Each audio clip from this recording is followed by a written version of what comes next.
actually goes live. We live. Hey. Okay, so welcome to the webinar today. I'm pretty excited. We've got our resident psychologist, Rob, here with us. Welcome, Rob. Thank you, David. Before we get started, I just want to check technology. So could you please, if you're watching this webinar, you should have a chat box on the right-hand side. If you can just type in hi, let us know that you can hear us. That way we can make sure that everything's working and then we can get into the show. So today's topic is called the logic of emotion and how it's impacting your business moving forward. Hey, Dave, how you going? It's David Stafford. Cool. We've got two people in the room with us. We've got Simone and we've got Kelly, who are just sort of observing, monitoring, and making sure that they chat with you. Awesome. Everyone can hear us. We're good. So I suppose a bit of background, the logic of emotion and how it's impacting business growth. I've known Rob for, how long now, Rob? Oh, 20 years, or maybe more. Maybe 20 years. Yeah, Okay. it's been bliss. And it's always astounded me that, we talk about business and we talk about how you drive business growth through goal setting and through sort of having plans and, building your team.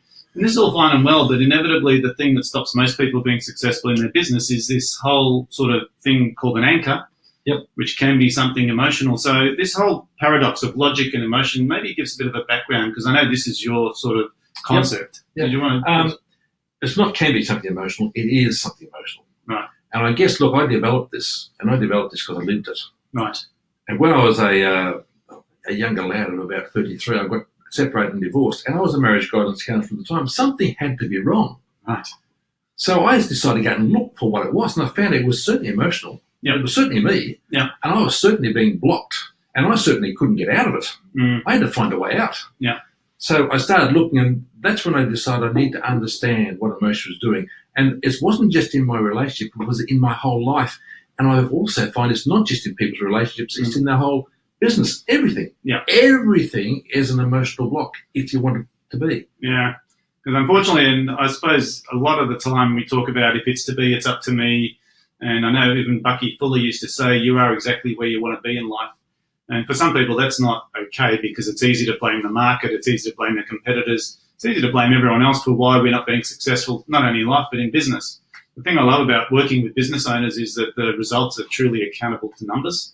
So sometimes when we talk about blockages and we release those, we can see profitability go up. Yep. I know, like, we've got you now as our resident psychologist working with the coaches on a regular basis and helping them understand how to unblock their clients. Mm-hmm.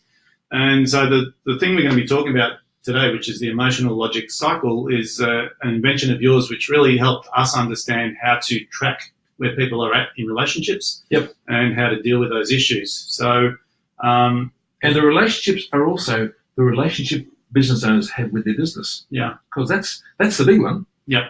And with money, and with your kids, and with the family. It's all the same principle. Fantastic. So maybe we'll get started in talking about the cycle, and I'm going to ask Simone to put that slide up at her convenience. Oops, she's taking photos. When she's ready. That's okay. At your leisure. So maybe give us the background. So you've obviously developed this model. Where did the idea come from? Oh, look, as I said, the idea came out of need. Need is a great creator.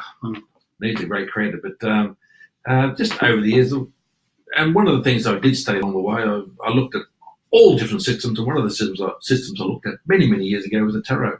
The tarot. Because I thought that's been around for 2,000 years. What's going on in that? And all of a sudden, in the tarot, we had a system which has been working for 2,000 years. I looked at it and I thought, my God, this works very well. And also had a mentor at the time called Graham O'Brien, and he helped me with it. And Graham has passed away now, so it's now mine. Right.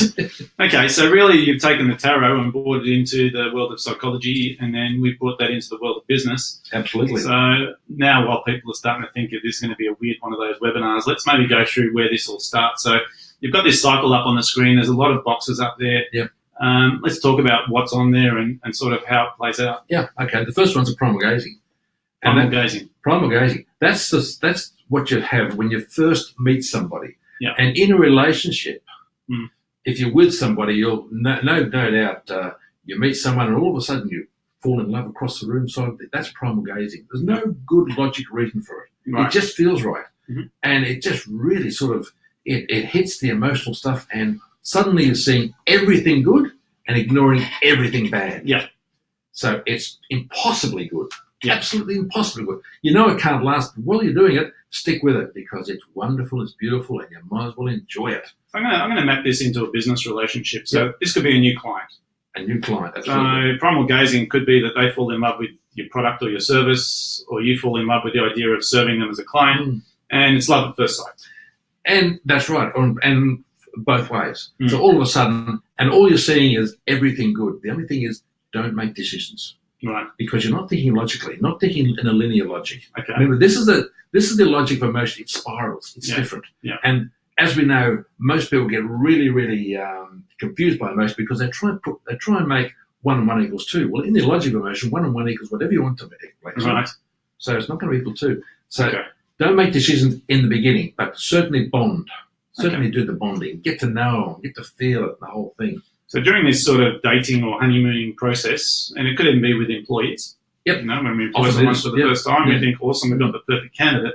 It's really important to understand that there is some level of emotional sort of connection which is overriding any logical Always. sort of Always, yeah. part of that relationship. So there's optimism, there's all sorts of things in there. And hope and all the rest of it. By the way, this happens every time, not sometimes. Right. Every time this is going to happen. Every time you're going to start, if it's going to be really good, you know that we're in a cycle. Okay, so primal gazing, you've got it there as it's not in the cycle, it's the start. It's the start, because it only happens once. Only ever happens once. The rest of the cycle goes round and round, but it only happens once. You only ever meet somebody once the first time. Yeah. So when you meet them the first time, away we go. Right. So let's say we go through this first part of our relationship. We sign up a new client, or we sign up a new employee, or it might be a relationship. What happens? Well, that's the next stage to the commitment. We make a commitment. Yeah. Because The C word, huh? the C word, Yeah. yeah. And look, it's okay because you're in this primal gazing and it's all wonderful and all the rules go out the window. But somewhere, if you're going to really keep the relationship, you've got to start to nail it down a little bit. Yeah. So we have a commitment. We make some rules. We get some regulations. We make sure it's going to work. Mm. And we just, and one of the commitments people can make was, in a business you can sort of make where you're going to turn up on time every day. Well, no one said it, but you do it. Yeah. Yeah. So I suppose in relation to business, when you say commitment, I think of, sometimes we work with clients and make a long-term relationship with their client. We use a thing called a client commitment statement. What we say is, let's set the rules of engagement. So this is how the bills are going to be paid. This is when we expect you to show up. This is what you do if things go wrong. So we set all those rules, and it's better to do it at the start of the relationship rather than having to do it down the track. Yeah, that's right. That's bonding. And that's a really good thing for bonding. Not everybody does it that way, but it's a better way to do it. Mm-hmm. But if they don't do it like that, they're going to do it in the mind anyway. Right. And sometimes those emotional commitments aren't nearly as powerful because you want to bring this stuff into your intellect, which is going to make good sense. Yeah, and I suppose the reality is when a relationship starts, we're setting expectations, whether we do it proactively or just through some other way. Expectations are being set either by the person who you're in the relationship with or by what you've had previous experience with. And they are going to be set. Right. It can't get away from it. Mm. This cycle is going to happen every time Okay. you start something new. So let's go past that stage. The commitment stage is really the stage where, we set the rules or don't. Yep. The rules are being established. Yep. And we're sort of working together. So it's still pretty exciting days, because we've moved into this new client's relationship. We're starting to get work done. They're seeing a result. They're happy to pay their bills. Yep. What happens next? Celebration. Yeah. Because, it'll work at the start. Yeah. It does work. And this is, it's wonderful. Mm. All the things, you're working and they're working, you're meeting together, the meetings are happening, you're all on time. Yeah. Everything's going well. You're committed, they're committed. Mm. It couldn't be better. Yeah. And what's more, you're starting to produce. Okay. You're starting to produce something that neither of you could do alone. Right. And you're, as a client, the coaching starting to work for you, and you're thinking, this is what it's about. Yeah, This is feeling good. And possibly right now, you're feeling more enthused about the coaching than what you were even at the start because it's working. So I suppose for the business owner out there, this is that sort of honeymoon process where, you get that client on board, you fix all their problems. Say you're an IT company. All of a sudden they're going, this is awesome. You've made a big difference to our business. Everything's running streamlined. So we're happy. Absolutely. And it's sort of more than a honeymoon project. It's even better than that. This is real. It really is working. Yeah. It really is working. And the same can happen with an employee, I suppose. Absolutely. They fulfill on the requirements, they're meeting the KPIs, everything's going swimmingly. That's what happens. But being a cycle, obviously, we don't stop, do we? No, because they always say that it's always too good to be true, and but it's not, but it is. Okay. Yeah, because the next stage is the betrayal. Right. Betrayal doesn't sound like fun. Betrayal, all of a sudden, and it happens suddenly, bang. Oh my God, and it's not as good as I thought it was. Oh, there's a challenge here, a problem is starting to come up. I thought, I knew this wasn't going to work. Nah, it's not going to work that easy, that's all. But now, to be honest, now it's starting to work.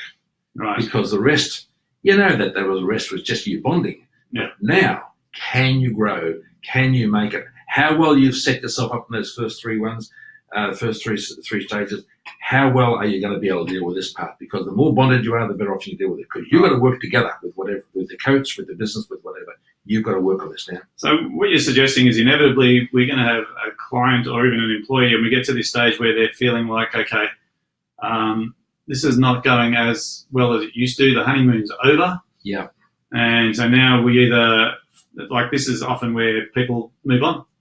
It's not when people move on because I say, it's bad. It couldn't last. It's bad. Yeah. Actually, it's the opposite. It's good. Yeah. It's good, which means now we're ready to really work through some stuff that's been around probably all your life. Mm-hmm. This is the coaching. This is the business really starting to work and starting to make you grow and become more than you've ever been before. A better version of you. Yeah. Okay. So we've hit betrayal. We're feeling a bit despondent now because it's sort of like, well, it's not all sunshine and roses anymore. Now we've got to actually roll up our sleeves. Now you've got to roll up the sleeves, yep. And to do that, you go into withdrawal. Okay. Because when you go into withdrawal, you'll say, righto, is this right for me? Mm. Should I stay or should I go? Should I stick with this or not? And a lot of people pull out there. It's a good name for a song. And it would be, yeah. Should I go? Should I stay? But a lot of people pull out and say, no, this is no good. Well, that's the time to really, are you going to put in and put out, is this worth it? Yeah. Is this coach, like it was all right at the start, is he likely to give me what I really, can I get what I want out of him? And for the coach, is this guy going to really work with us? Is he going to do the business? Is he going to do the right thing by me? And it becomes one of those things. And the question is, can you two work together to develop a relationship where you're going to help each other become more of yourselves? Because working for the coach too. Yeah. Coach has to grow. The coach ain't growing, you ain't going to grow. And if you're not growing, the coach won't grow. So you keep mentioning coach, but in reality, we're talking about any business owner. We're talking about any business owner. Relationship. I'm sorry, I was talking about coach, but you're working about any business owner, and you're talking about a business owner with a business. You're a business owner in a relationship with the business. If the business owner is not willing to grow, he's not going to let his business grow. And if the business starts growing and the business owner sees he's not going, he's going to do one of two things: sabotage or get out of there. Because this sort of links back to when we talk about one of the secrets to business success is retaining clients. Yep. And I think the facts are that it costs 6 times more to get a new client than it does to get an existing client to come back. Yep. And I think when we experience betrayal and withdrawal from a client, it's easier to say, stuff it, let's just go find another one, than it is to say, let's get into this and find out what's really going on. Because I suppose what you just suggested is this is where the real shift occurs in the relationship, and this is where the bonding can occur in getting that client relationship to last for a very long time. This is where you start to get a permanent client. Up until now, the client's been temporary. Yeah. But now, can you make it permanent? Can it become permanent? Can you guys really be of benefit to each other? Right. Let's map this across to employees, because it's probably just it's almost exactly the same process, right? Yeah. So we get a new employee, they fulfill on their job requirement, everything goes swimmingly, honeymoon's over, all of a sudden they're not feeling that loved, or we're not feeling that they're doing as well as we would like. They go into this withdrawal, so we lose that ability to be frank and honest because the excitement's gone. The next part of it is that next part of that cycle, which is a bit of procrastination, actually. Yeah. You've got to think about this. You've got to think really deeply. The problem with the procrastination is that people get stuck there. Yeah. They procrastinate because they don't want to make a decision.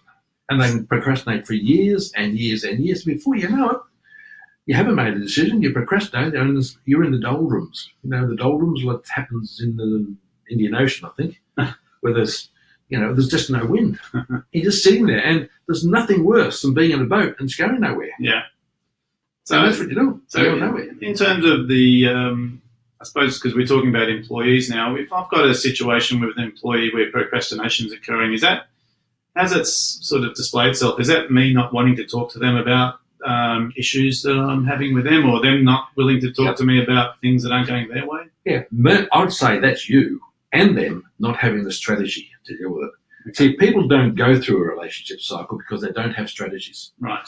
And because people try and put a linear, they try and put the linear logic, they try and say, hey, listen, this makes sense. 1 and 1 should equal 2. Yeah. But 1 and 1 equals whatever you want to be. Oh, I can't handle that. Right. But I need a strategy to handle that.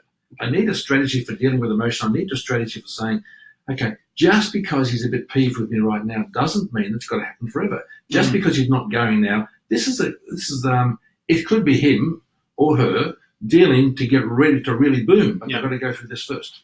And that's what procrastination does. It can last hours, days, or weeks.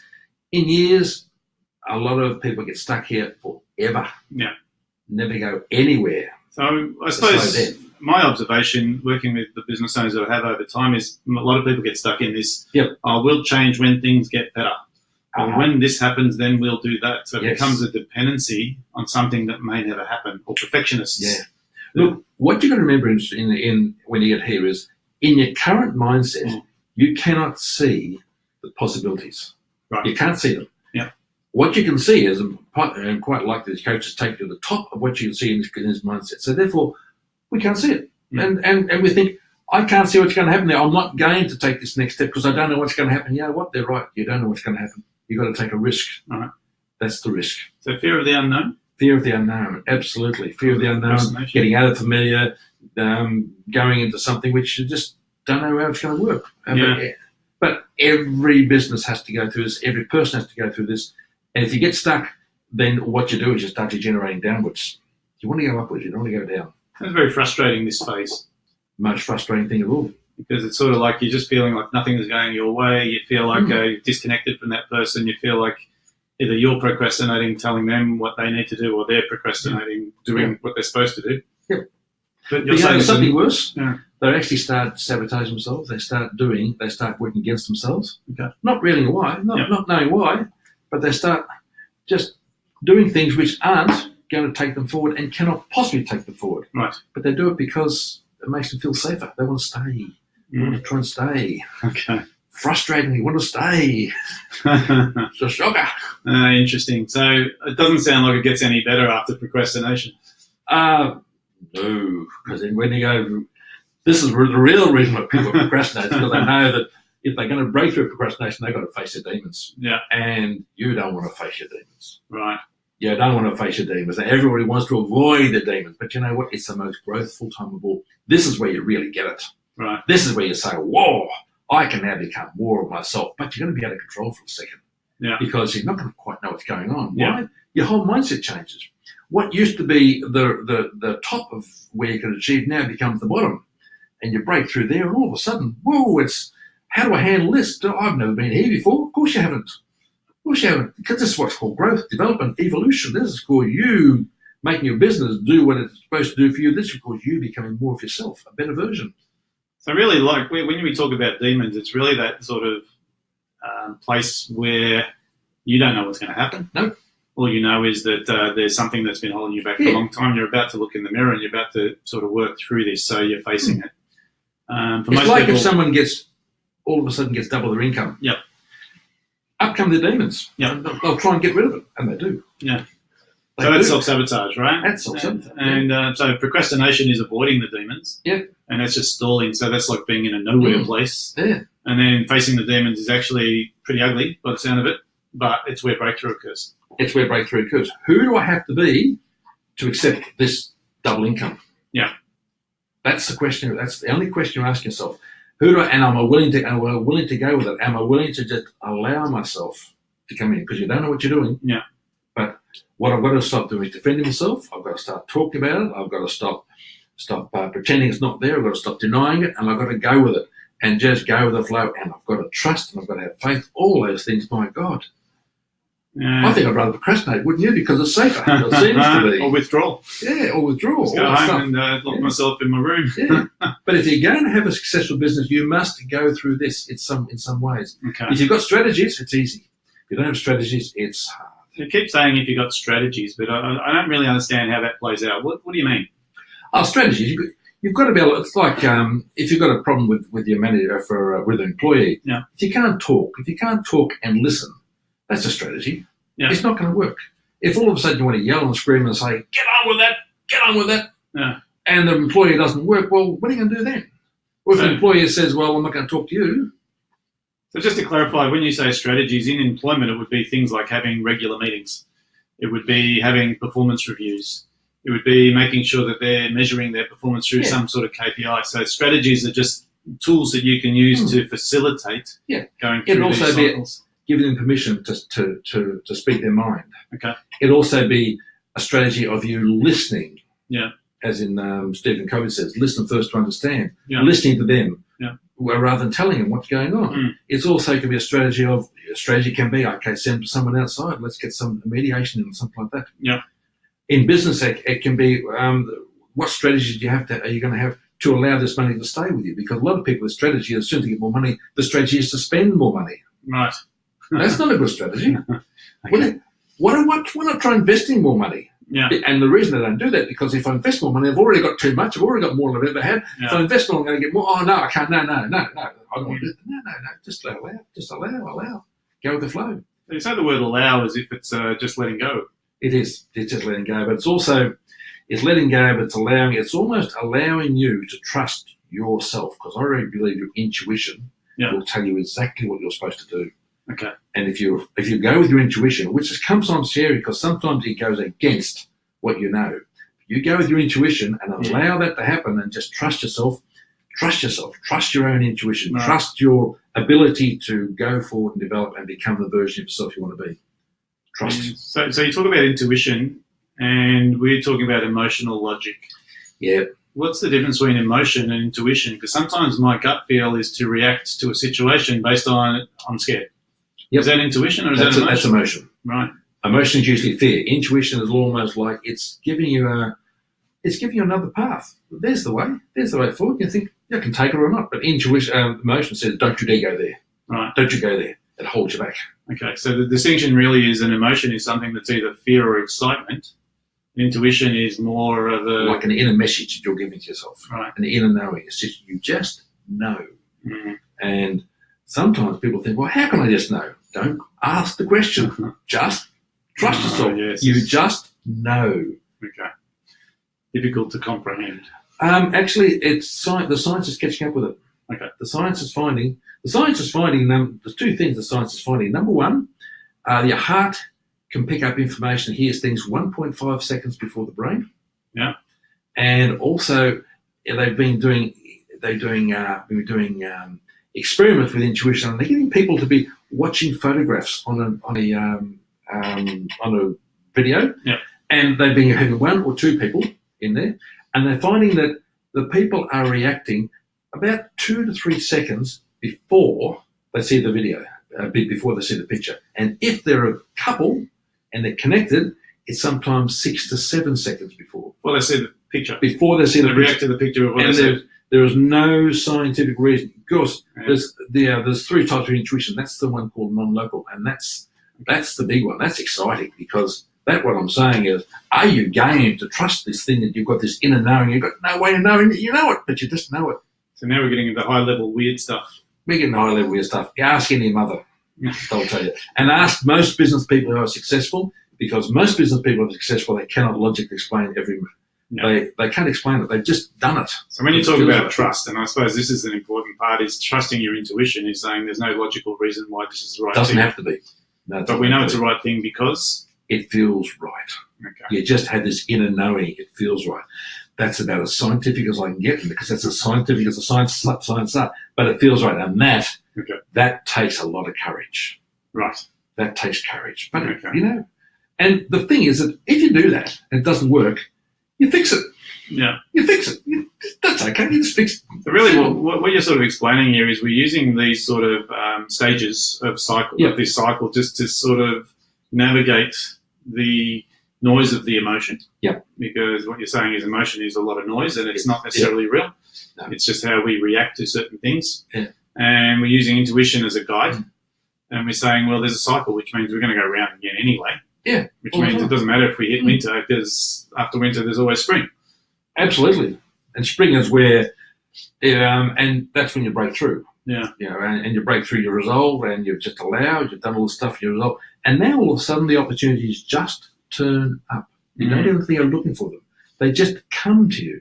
You start to see opportunities. You're looking at something and you say, I've been looking at that for years, and I could never see that opportunity, but there's something there. Yeah. It's like your reality changes, and it does. Your truth changes. You've got a now different view of the world because you're a different person. You're a different mindset. So this is this resolution stage. This is the resolution. And the resolution stage in reality is I've challenged my demons. I've come to a conclusion. Yep. Based on whatever happened. Yep. And now I'm resolved. Absolutely. But you think of pulling back because I've jumped one step. And here's the big thing about resolution, and don't forget it. This is important. The closer you are to breaking through, the more impossible it seems you can break through. So say that again. But the closer you are, when you break through on resolution, it seems totally impossible to do so. Right. Because the blocks, your defenses, are at their maximum. Right. They are going to try and block you. They're putting everything in it to try and stop you. This is emotion working. Don't go there. Don't go there. And if you hang in there and just stay there and stay with it, suddenly it'll let go. And now you're seeing things differently.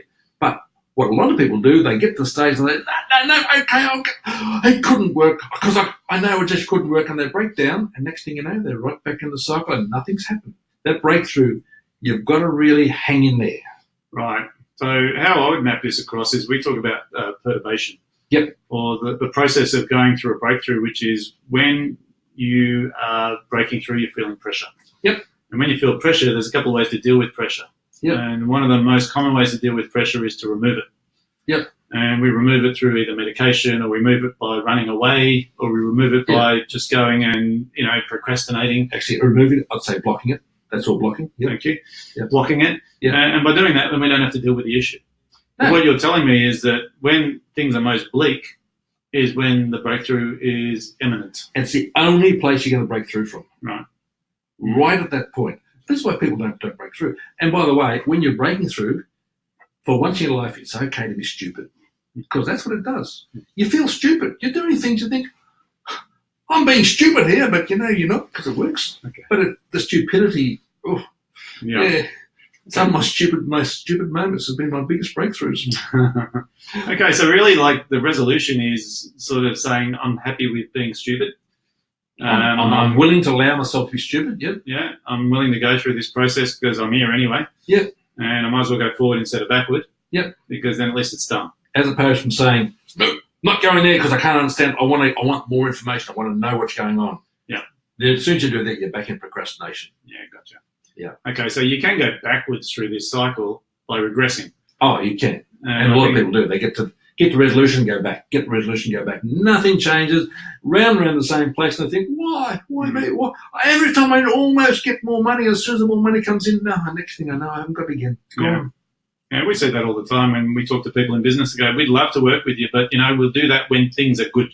Yeah. Or once this problem goes away. Oh, yeah. And I'm looking at it going, the problem has been there for a long time. Why is it going to go away now? And when they say, that's just their defense coming up. Yeah. Their irrational defense, which is stopping them from actually breaking through. That's all they're doing. So we get to resolution, and we're happy to be stupid, and we're happy to break through, and we're happy to let the world know that we're sort of growing. Yep. Next stage is? That's when you start. Well, actually, that's when you're happy. Right. It's everything you ever wanted. It's like as if you think about something, it turns up.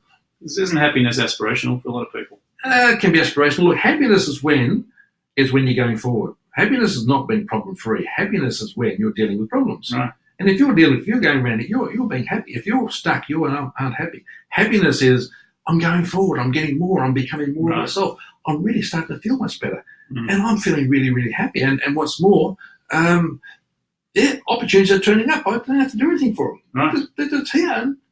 So really what you're saying is happiness is momentum and movement, as opposed to just saying I'm here. Yep. happiness and momentum as opposed to being stuck. Because until you get through that breakthrough, you are stuck. Yeah. Unless you know how to get through it. That's and if you're willing to stick there and not pull out when it seems so blocked, you're not stuck. You just go through it. Yeah. Okay. That's it. And happiness, wishes come true. You just got to wish something that happens. Right. And that doesn't sound right either, but that's what happens because suddenly you can see the whole world. Your truth of the world has changed. Okay. It's all changed. It's all different. Everything is different. And what used to be the bottom, and by the way, when you really break through, you can't go back to where you were. Right. You cannot go back to there. You say, no, I'm not going back to do that again. It's like trying to unmeet somebody you don't like. You can't unmeet them. Right. But you can move on from them. And Okay. then when you move on from them, you're not ever going to go back and say, I'm going to make friends with you again because, no, it's not going to suit you. Mm. You move on. Keep Okay. going forward. So we've got this happiness stage, and obviously that's really the spring in your life. Yep. Because you've moved through winter, which is the resolution or the demons, Yeah. and now you're sort of happy days.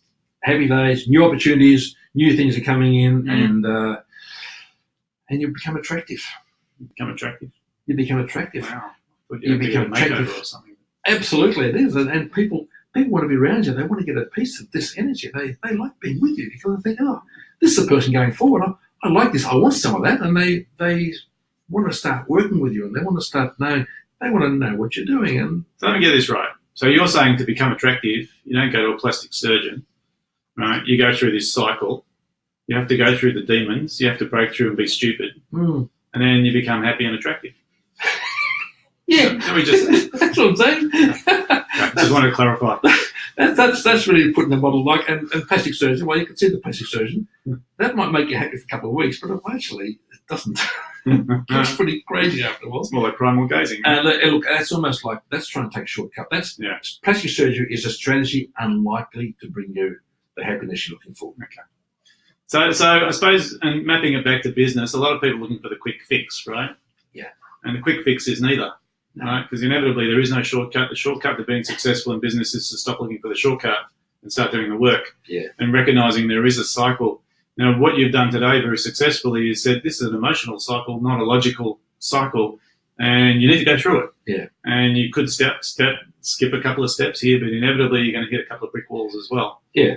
Actually, you can't skip the steps, so they won't let you. Right. The time changes of each stage, but the steps don't. You're going to go through those steps no matter what. Even if you go through only the step for a couple of seconds, you will go through it. Okay. So, if you try and skip them, no. But really what we've done is we've identified that there's a journey. Yep. And in different relationships, even with yourself or with your clients or with your employees or with your partner or with your children or with your parents, you're going to be at some stage in these. Yeah. Identifying what they are so that you can navigate through the next stage is about momentum. Yes. And so this cycle is always going. It's just a matter of where you are in each particular. Are you got the momentum or are you stuck? And the point is that when you feel stuck, especially when you're getting close to breaking through, don't give in. Right. Because just because you can't see it doesn't mean it's not there. That is there the whole time. And most of the time when people have a business problem, there's an emotional component to it, and usually the business problem is that they're stopping it in some way. And why are they stopping? Because it's outside their current mindset. Yeah. Increase your mindset, and after a while, that problem is gone. It ceases to matter. It doesn't matter anymore. It's gone. Really what you're saying is when people are frustrated by problems in business, when they're frustrated by either competitors knocking them off or customers giving them a hard time, really that problem's always going to exist. It's how they manage themselves through that problem. Look within. And once they identify how to manage that problem, then the problem doesn't matter anymore. Once you get the management, customers will keep trying to knock you off. Other competitors will keep trying to knock you off. They won't succeed. Right.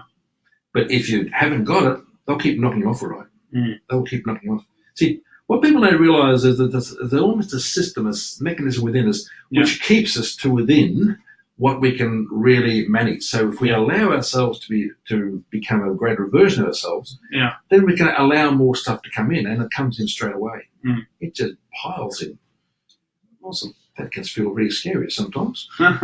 So, see, unfortunately, what you're telling us is the old saying from Think and Grow Rich. Yep. Which is basically what's happening in your world as a result of you.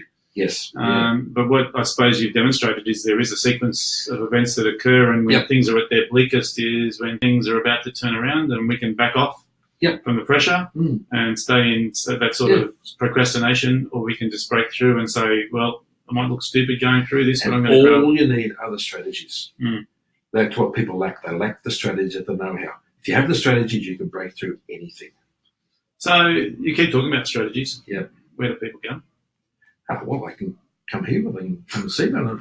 I love working this stuff, as you can see. I'm totally passionate. But give me your email. I think the email up there somewhere. Yeah. But email me, and I'll happily talk through that one. And, because And I suppose there's two parts of this. Yeah, go on. No, because there is anyone can talk to you, Rob. I suppose they can talk to me or any one of our team about where they are. The other part of it is, do I really need someone else to give me the strategies? Can I do my own research? And I think I know how you're going to answer this, because a lot of this stuff becomes invisible to the person who's in the cycle. Yeah. I always say fish can't see water. Yeah. But, get out of the fish bowl, you can see it. And I'll say, to a turtle, a fish is flying. I like that one too, yeah. But a fish can't see water, and we can't see the soup we're in. And you'll see that with other people. You can see some obviously where other people are stuck, and you say, you're just stuck here, and they say, no, I'm not. No, you don't understand. It's just because you can see their water and they can't. And they, and I can see everyone's water really easily. Only water I have trouble seeing is my own. Because, That's what you have a wife for, isn't it? Well, I just need somebody from outside to sort of to point out to me, and then that gives me a hand to get. I don't believe you can ever go through the cycle and go through and break through. I don't believe you can ever do it alone. Yeah. You've always got to have somebody somewhere doing it. Friends are good, but friends often won't challenge you, won't ask the hard question because they've got an agenda. They've got their own issues, don't they? They've got their own issues, and also if all of a sudden your breakthrough is going to take them away from you, then they're unlikely to want you to break through. So we need to have someone. So I suppose the obvious thing is, if anyone wants to sort of investigate this further, they can chat with yourself, or if they're thinking it's more a business issue, they can chat with us. But I'd like to sort of bring this all together and sort of come up with your top sort of tips for someone who's sort of sitting there thinking, this is great in theory. What's the application of it? Great in theory, what's the application? Okay. Yeah. The application is you need to really become more and more aware of you. Yeah. Because that emotion is blocking your awareness. You've got to become very aware of yourself. The way you do that is do personal development, do self-awareness. Meditate's a really good way of doing it. But that's like you say that to some people and say, I haven't got time to sit there and do nothing. Well, I reckon you've got time. I reckon none of us have the time not to be quite honest, but we all don't do it. But really it's about self-awareness, because you are the tool. You are your own tool. And self-awareness doesn't have to be that confronting. It's just something you just chip away at all the time. And we're all doing it. Business is making itself aware, by the way. Yeah. If you're in a business, successfully in a business which is growing, you've got to keep up with that business. You've got to make yourself more and more self-aware. You've got to start talking to people. You've got to start writing. Writing is a really good way. Journaling, reading it out loud, that sort of stuff. Yeah. And also allowing yourself to be confronted. And the other thing is, whenever you see a problem in a person, look within, because they're reflecting you. Yeah, that's a pretty confronting statement, isn't it? It is a confronting statement, but you look within and you say, oh, boy, I hate that person. And you walk away and say, what do I hate about that person? Where's that person in me? Right. And it is a confronting statement. I know this stuff really well, but I hate doing that. I hate it. I'm happy to help other people do it, but I hate doing it myself. Yeah. Because we don't want to see it. We don't want to do it. Because I'm sort of like, I'm hearing what you're saying, and I'm sort of sitting there and going, really, in a lot of cases, because we live in a world where every piece of information that you need is available. Right? It's online. You can find everything. Like when I was younger, you couldn't find everything. You had an encyclopedia and an expert. Now you've got a gazillion encyclopedias and a gazillion experts. And so when people say, I don't know what to do, is that just a procrastination strategy? You'll end up by procrastinating because of that strategy, but most people see it's not the information. Yeah. It's allowing yourself. You've got to allow yourself to be confronted, and it's got to be self-confronting in the end. Yeah. And you've got to allow yourself to actually have a different mindset and see something. You've got to, in an intimate relationship, you've got to allow your wife or your husband to tell you things, and they will anyway, but without knocking them down. You've got to say, well, okay, you've said that. Boy, I'm going to have to think about that because you are seeing me clearer than anybody else, including me, can see me. So you've got to allow yourself to go there. That's what, when I say allow yourself to be confronted, allow yourself to someone else to generate it and help you confront it. And the interesting thing is, if you allow yourself to be confronted and stop defending it, stop blaming it, stop procrastinating on it, stop finding fault, you'll find the other person who's, when they really find out your deepest, darkest secret, they're not going to go and attack you with it. They're going to say, wow, how about that? Yeah. And that's what we've got to do. Very interesting. So, look, I suppose I want to bring it to a sort of natural close, and we talked about the main things people can do as a takeaway out of today. Yeah. And the obvious one is to reach out to someone outside of yourself and talk about it. But if I'm in more of it, I just want to tell me what I should do as a net result today. Using this as a map and identifying where things aren't moving and identifying whether I'm in the primal gazing, which is let's call that the summer of life. Everything's good, the commitment, the celebration, or am I moving into the sort of autumn of life, which is the betrayal, withdrawal areas, or am I in winter, where things are just dark and bleak, and how do I get through it? So really just identifying which season we're in. In fact, yes. And if you have one takeaway, it's this. When you come up with a problem and there is no answer, you cannot get through it, that's not the truth. That's your truth. That's your truth of the mindset you've got. Allow yourself and say, right, I'm not going to get stuck on this. There is an answer, and I'm willing to go through. I'm willing to allow myself to break through. That's the big one. Yeah. And the rest of it, we're going round, and it's okay to have a problem. It's okay to be feeling good. It's okay to primal gaze. It's all okay. It's going to move in the cycle anyway. It's going to go this way. And so the trick is to allow it to happen. Allow it to happen and go with it. And what you'll find, the more you allow it, the less time you'll spend in procrastination. And I think reflecting that into a business world, if the business owner is willing to be mature and move forward at a rate and allow these things to happen, the growth will be a result. Absolutely. Because one of the biggest killers of businesses for me is procrastination. Yeah. Let that one go. Yeah. How do you let it go? Do something. No. My joke is, there was a procrastination club in Melbourne, and I thought I'll go and join. So I went up and I went to the door and knocked on the door, and they said, sorry, you don't qualify. I turned up, didn't I? Yeah, got it. Okay, boom, boom, funny joke. Reminds me of a good saying. One of my favourite sayings is you can't steer a parked car. And when people say, which direction should I take? I say, well, if you're not moving, it makes no difference. Of course, yeah. You can't steer it. So I think in business, it's about moving forward, being willing to sort of cop the bruises, cop the scars, pick yourself up and get back onto it. Yeah. Make mistakes and fix them. Yeah. Don't avoid mistakes. Make them. All right. So it sort of makes a lot of sense, and I think we've given people a lot of food for thought, and they've got a way to reach out to yourself if they need to, or to us if they'd like to. Yeah. Look, I appreciate your time today, Rob. It's been pretty useful. I don't know if there's any particular questions, but what we might do is take questions offline. So if anyone's got any questions, feel free to put them into the chat box. Probably best if you just reach out directly. So I know Rob's pretty keen to have a chat with anyone. Obviously, it's about sort of seeing if there's a fit. We can see you're passionate about this whole sort of notion and how to get people to move forward. So thanks everyone for watching. I hope you got something out of today. And thanks, Rob. Thanks very much for your time. It's been my absolute pleasure. I love talking about this stuff. Thank you for the opportunity. Absolute pleasure. Okay. All right. Thanks, guys. Bye-bye. Cheers.